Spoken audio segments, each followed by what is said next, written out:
The second is be engaged. The world does not need 8 billion passengers. It needs 8 billion active participants in order to solve these big problems. So figure out your relevancy and then get stuck in. Get stuck in at your building level, at your gated community level, at your school level, locality, city, the country, the global level, whatever it is that is part of your appetite. But get stuck in because we all need to be engaged.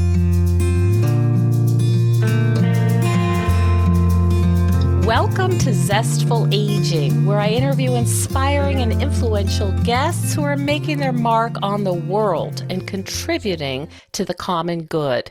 Making your mark big or small is creating your legacy, and it's one of the proven ways we can age with energy and deep contentment.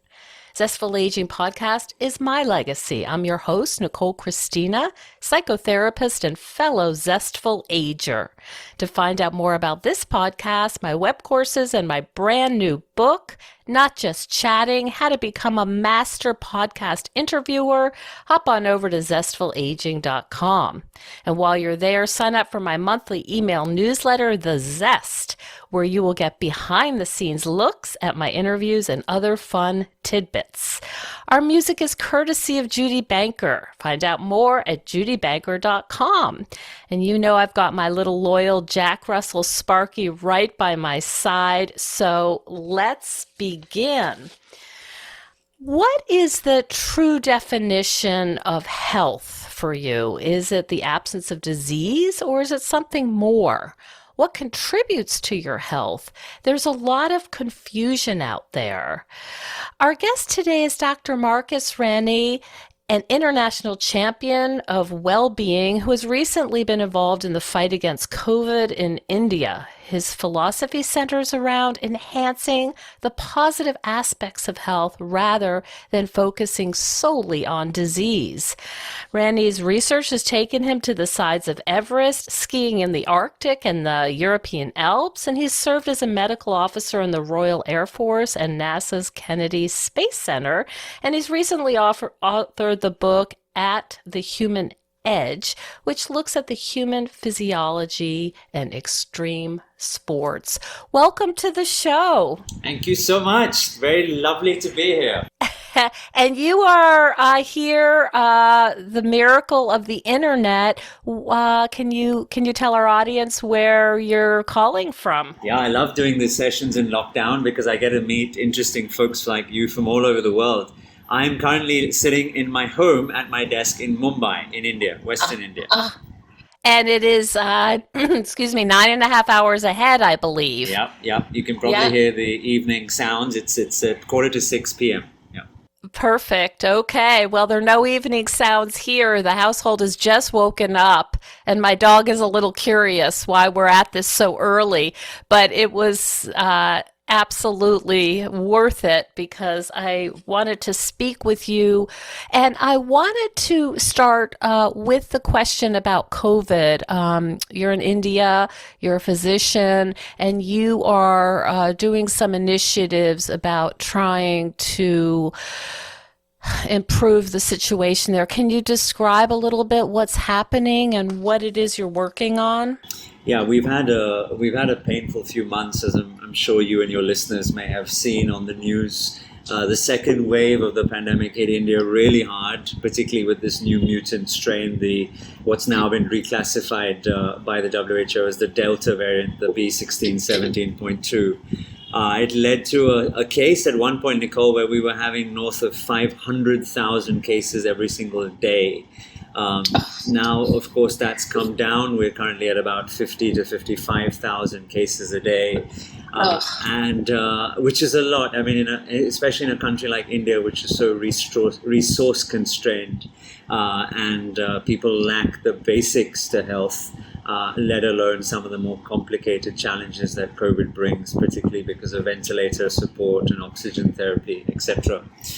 In the first wave, I threw myself in the deep end. I'd been out of clinical medicine for well over a decade after moving to India from London in 2010. But I decided to become a frontline volunteer, and I was working in the slums as a surveillance doctor for 4 to 5 months before falling unwell with the virus myself.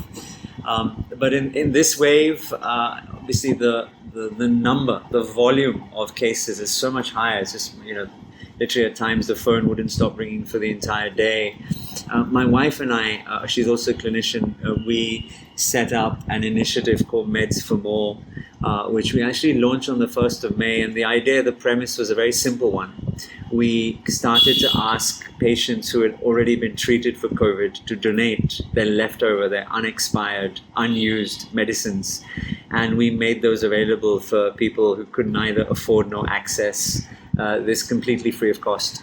It started here on my desk at home, where we had one member of our household staff whose son got diagnosed, and I reached out to 3 patients that I was treating in my apartment block, and they sent the medicines. And that's when we realized that if one building can come together to help save one life, then just imagine what one locality or one city or indeed one country could do for herself.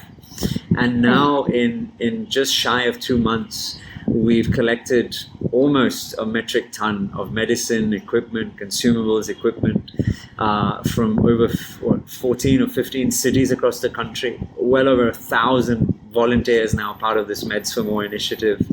And we've been so grateful to all the donors, supporters, platform partners, and we haven't spent a single rupee.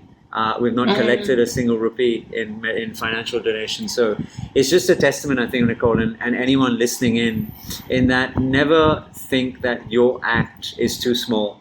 Every small act of kindness can lead to huge waves of positivity. If you've got the right intent, you can really create a change in this world. What were you doing before you were in London? What were you doing with your professional life before you decided to jump into this? My career, I've always been passionate about human biology. And before I finished my degree in medicine, my first degree was in human physiology. And at the time, I was serving in the reserve forces in the Royal Air Force, medical branch. And that's when I first got introduced to this idea wherein I got to see firsthand these amazing fighter pilots who were sitting in this incredibly cramped, contained cockpit and having literally tens of thousands of data points thrown at them every minute and still able to make, almost with surgical precision, these very important decisions around different things. And that's where I think my love affair for extreme physiology really started. And I got to do some really interesting expeditions to, as you were saying in your introduction, to Mount Everest. I led a team of 100 medical student and support staff to the mountain in 2007. I led an expedition, and there we were looking at the effects of low oxygen, hypoxia, on a whole host of different body systems.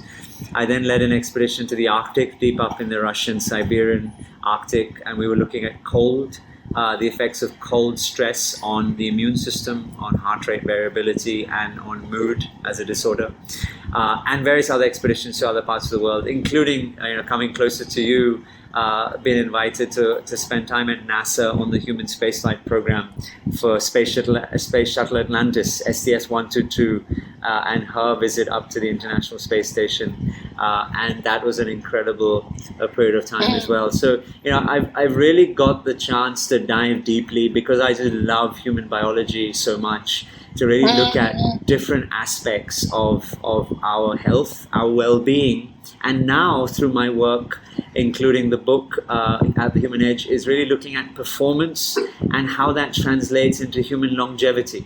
I think a topic which a lot of your audience would be really interested in. As to how can we extend health span and lifespan.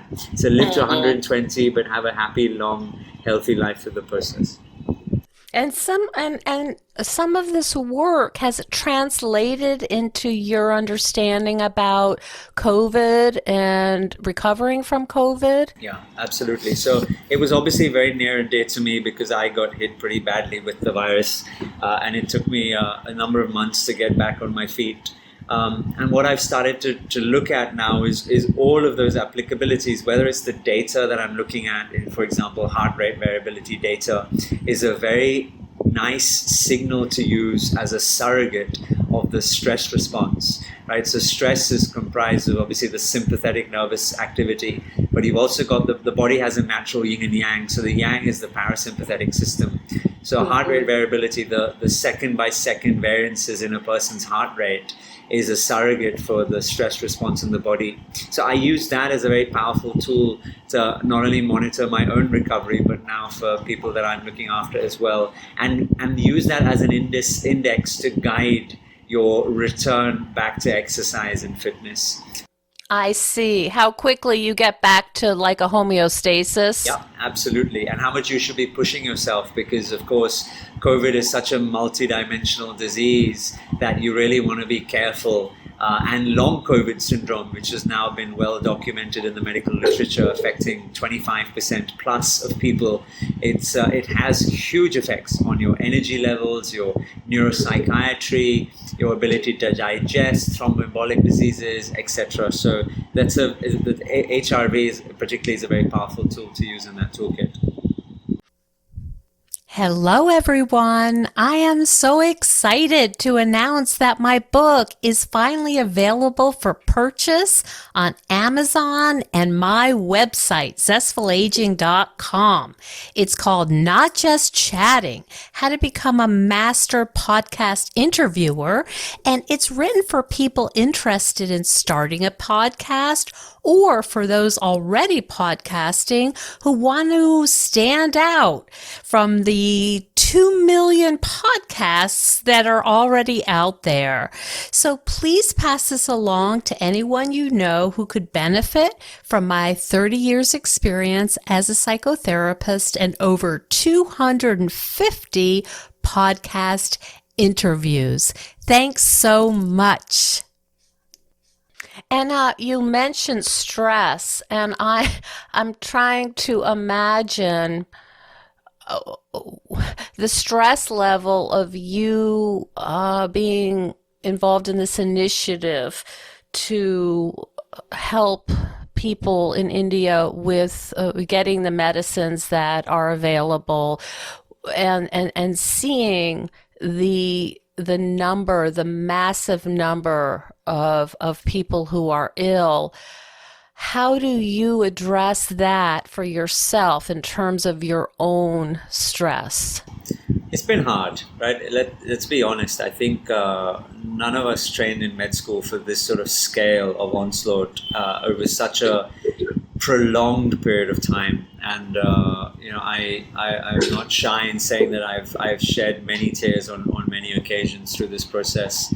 I felt burnt out on many occasions in this process, and my wife has been particularly attuned to recognizing those, and we've created sort of ways of disconnecting and recharging. Luckily, something we both enjoy greatly is spending time in nature. And so even though we live in a big city, a couple of hours away from us, we've got some beautiful hills and countryside, and that's what we were doing last week as well. We took the kids for a couple of days. I saw the pictures. Yeah, so that's a very important facet of self-care. I'm a big running enthusiast, both forwards and backwards, as we were talking about before. So I make sure that I get my runs in, and I get my 10,000 steps in every day. I'm very careful of what I eat. Intermittent fasting is a big part of my toolkit around not only performance but longevity as well.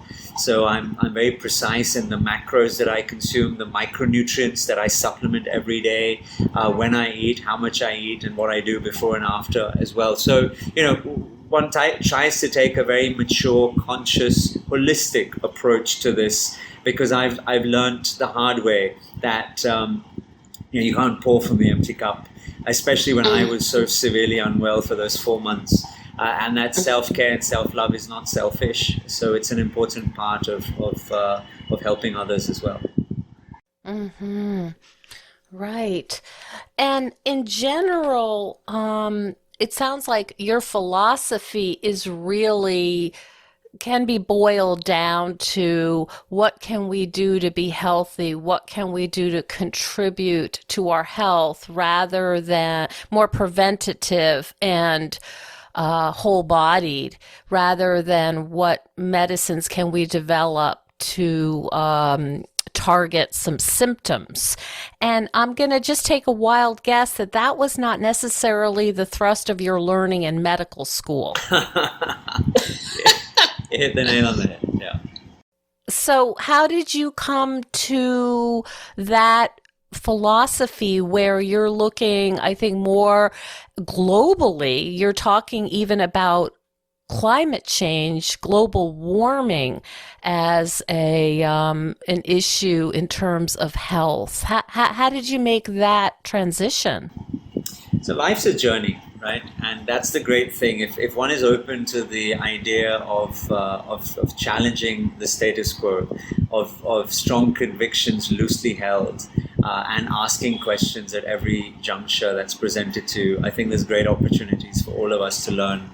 As doctors, we call ourselves healthcare experts, but there's very little health in our care. The system is not, it's just not designed around that, right? Even you take a country like yours where you're spending 18% of GDP on healthcare, that's not sustainable in the long run. And even a country like where I am in India with 1.4 billion, we're already the diabetic capital of the world, we're the cancer capital, we're the cardiovascular capital, we're the mental health capital. Now, these are not good prizes to own. And so we've got to fix things in a holistic, systemic manner. And part of that journey for me has been to now move upstream, increasingly looking at behavioral sciences, increasingly looking at the contributors for what decides your long-term health. As someone who's fascinated with human longevity, it's really interesting to note that while so much science is being dedicated, rightly so, to the Human Genome Project and how we can understand our genes and the cellular manifestations of that, only 20 to 25% of your probability of living to be 100 years old is decided by who your parents and the grandparents were. In fact, it's probably in the region of 5 to 10. The other 10 to 15 is your epigenetics, so the expression of those genes. The rest of that is directly because of the environment, your relationships, and your behaviors and mindsets. So actually, as a physician, I have a greater degree of ability to change the arc of my patient and their health span and lifespan by manipulating those other facets rather than just focusing on symptoms. Now, of course, it's very important for symptoms to be treated, and I'm very proud of the work that my medical colleagues, and today is World Doctors Day, by the way, so I think it's a great opportunity for all of us to celebrate the great commitment and dedication that the medical fraternity has done over the last 18 months. And that's very important. But I think that from a systemic level, from a population level, we need to increasingly invest in systems that go beyond just pathogenesis and disease. And that's where I find my work. Is that to say that you would like to move some of the focus from individual responsibility to global responsibility? I think it's an interplay between both. And when I view the work that I currently do in terms of a well-being framework, there are three concentric circles that I invest my time and energies in. There's the well-being of the individual. So what decisions can a person do for herself to make their life good, productive, efficient, happy, etc. There's the well-being of the organization and the team. And then finally, there's the well-being of the system or the planet. So I've actually designed my life and my work in a way now where I spend my time equally across each of these three aspects. And that includes the ventures that I invest in, the businesses that I run and set up, and my academic work and energies. Because I believe that in order to create that new future that I want to have for my two young children, then it requires investments across each of these three particular spheres. Mm-hmm. And the idea of you've spoken about global warming. Can you talk a little bit about the influence or the effects of global warming on individual health? Yeah. In 2016, I wrote a paper on the relationship between the climate crisis and global health. And the reason I took this particular stance is, of course, I'm very interested in the effect on the human body, but to make it a conversation which is important for people beyond the somewhat abstract notion of number of kilograms or metric tons of carbon dioxide pumped into the atmosphere. People find it very difficult to relate to that as a concept. But what they do understand is 150,000 people dying every year because of respiratory diseases, which are completely preventable, but are directly caused by the climate crisis because we're putting the particulate, the PM 2.5, into the atmosphere. They see and understand the effects of the heat wave right now in Canada. And the effect it's having on people above the ages of 70 in terms of heat stroke and dehydration and cardiovascular disease, etc. So I'm linking my work between the climate crisis and health. And by the way, in that paper that was published, and I was invited to Davos, the World Economic Forum, to present this, my number 3 concern out of 5 was the impending risk of a global pandemic caused because of a viral vector from an animal to human transmission. And we find ourselves living in lockdown because of that. So even what we're seeing now with COVID, and if you look back at the last 20 years, we've had 4 major endemic, epidemic leading to sort of pandemic events: MERS, SARS-2, SARS-1, obviously SARS-CoV-2, and Ebola. And all of those were vectors which were moved because of man-animal conflict being driven primarily because of the climate crisis. So this is increasing in intensity, in scale, and if we're not careful, we're going to see our species being put right to the brink if we don't fix this problem pretty soon. Could you explain to me again how COVID was exacerbated, or I don't know exactly the word, by climate change? I'm not sure I understand that link. Could you take me through that again? Yeah. So as we've understood, the transmission of this particular virus, as most coronaviruses are in society, originate in rodent and animal vectors. Now, that's something which is very natural to those species. The challenge we find is that as this virus moves from one viral, the viral moves from one vector, in this case the animal, to the human host.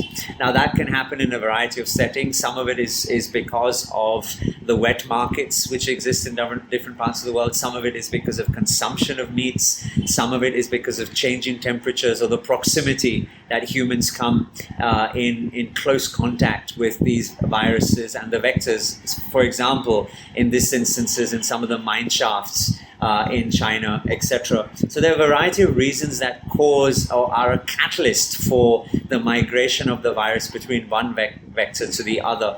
The other aspect, which is hugely important right now, is if you look at the way COVID is being treated in many parts of the developing world, and particularly India, and this is something I've been very vocal about, is there's a huge degree of antibiotic prescription for COVID. Now, COVID is a single-stranded RNA. There is no bacterial involvement unless there's a secondary bacterial illness which sits on top of that original infectious insult. But you have 60 to 70% of patients who are being prescribed broad-spectrum antibiotics. And that is contributing to an antimicrobial resistance, which is going to get increasingly worse. Now, why is that particularly important in the context of climate? Because we're now seeing that bacteria, because of the thermal stress, by the rising temperature, are beginning to evolve systems to overcome those thermal stresses, which are actually making them more resistant to the chemicals that we have in our toolkit to try and treat them. So all of this is interconnected. Our water table is being adulterated by chemical effluent from pharmaceutical plants. Our soil is reducing in efficacy. We're losing 90 to 92% of the micronutrients in our soil. Our food, 50% of all food which is put into a mouth in the Western world is got 0 micronutrients. It's actually better eating the packaging, because at least you'll get some fiber from that. So there are so many ways that this is all interconnected. And what I'm trying to do through my academic and content work is to educate, to advocate, and to raise the awareness around this. It's an awfully massive job. And again, forgive me, as a psychotherapist, I really have to wonder how you protect against hopelessness. I mean, I can't imagine a more complex kind of problem and you understand all of the particulars and all of the ways, all the elements and how challenging this is. And I just wonder again, do you have a particular way of doing your life, running your day that addresses the hopelessness that would naturally come in being sort of immersed in this every single day?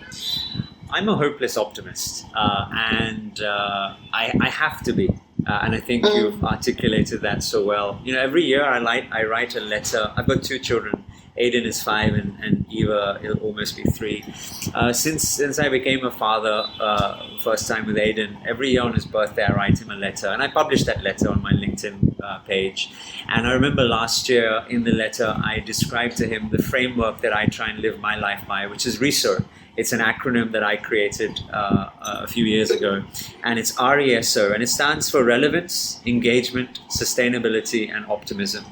And I wrote it in the letter for him and shared it with my readers as well, because I believe that each of us needs to think about how is it that the skill set that I have is relevant to the world around me. And we all have a skill set which is relevant, by the way. Even if it means impacting one person, it doesn't matter, as we've learned through the Meds for More initiative that I was describing.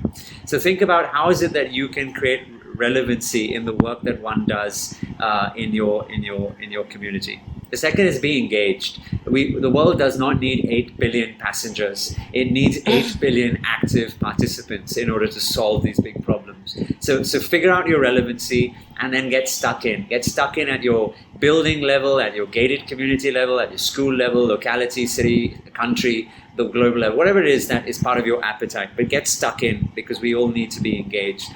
Number 3 is be sustainable, right? Understand, and this comes through to the question you were asking about self-care. If you want to create long-term change, it's a marathon, right? And I've learned that actually running marathons has taught me so many lessons for life and my career as well. So understand that it's about creating small changes every day, incrementally, that compounds to make big changes in a lifetime.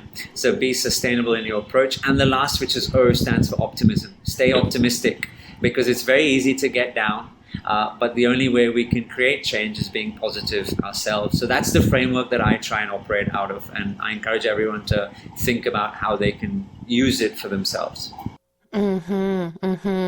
I think that's a beautiful framework. And I think we all are kind of looking for a framework to feel like we are relevant and what we do matters. And that's part of leaving a legacy as well. And I know you're very familiar with the longevity research that talks about what are you doing that is going to last beyond your lifespan. How would you summarize the legacy that you are leaving? Champion of Wellbeing. It's a designation I gave myself a few years ago, but I thought it fit very well with the arc of change that I want to make in the world. That's what I'm passionate about. Well, I so appreciate your time and coordinating the time change with me, and I so appreciate what you're doing in the world, and I hope it is an inspiration for our audience listening all over the world, that it is really one small thing that can have also ripple effects, and we don't even know, right, what effect our contribution will be making. We don't know how, we don't have the ability to see long term how it will positively impact our community. That's such an important lesson. Do small things with great love, I believe, is the quote. Thank you so much for your time and your initiatives. Is there a place that the audience might find out more about your work? Yeah, absolutely. I'm very active on social media, and all of my handles are at Doc, that's DOCM, and then my surname, Ranney, Ranney. So that's at Doc M. Ranney. My book, At the Human Edge, is now globally available. I'm very excited. We hit the bestseller list in India last week. in all three categories, and we're now globally available on all of the major platforms. We're going into an audio version recording next month, and then hopefully a web series thereafter. And the website where people can find out more about my work is www.humanedge.co. Humanedge.co. That is correct, yeah. Lovely. Thank you so much for spending the time with us, and best of luck in your work. Thank you so much, Nicole. Thank you for having me on your show. Thank you so much for joining us on Zestful Aging. If you like the podcast, please share it with some of your friends. I love to hear from my listeners. Send me an email at NicoleChristina.com. It's no secret that everyone's feeling pretty restless and unsettled right now. Our lives are upside down, and the future is feeling pretty uncertain. But if you're anything like me, organizing my stuff can help me feel a little calmer. It's something I can do to help me feel a little more in control and in charge of my own life. If you think decluttering could help you feel better and you could use a little assistance with that, check out the online course I've developed with professional organizer and designer Carrie Luderin. It's called Too Much Stuff. And Too Much Stuff is different from other courses or articles or guidance you may have used up. We give you clear steps to deal with the clutter and the tools to help you face the overwhelming feelings and the emotions that come up when we're going through our clutter. And a lot of those emotions are just feeling anxious or guilty or just basically flooded with a lot of different confusing feelings. The course is really practical. It's realistic. The lessons are short and punchy, and they're really manageable. We're not trying to set you up for some long exploratory, super in-depth, burdensome experience. We want something really helpful for you right now. We all need help with our anxiety. So being surrounded by more calm and less chaos can really help. So now's a good time to clear out the clutter so we can focus on what's really important in our lives. So find out more at zestfulaging.com. You'll see more about this under the web courses tab. If you have any questions, just shoot me an email at zestfulaging@gmail.com. Thanks so much.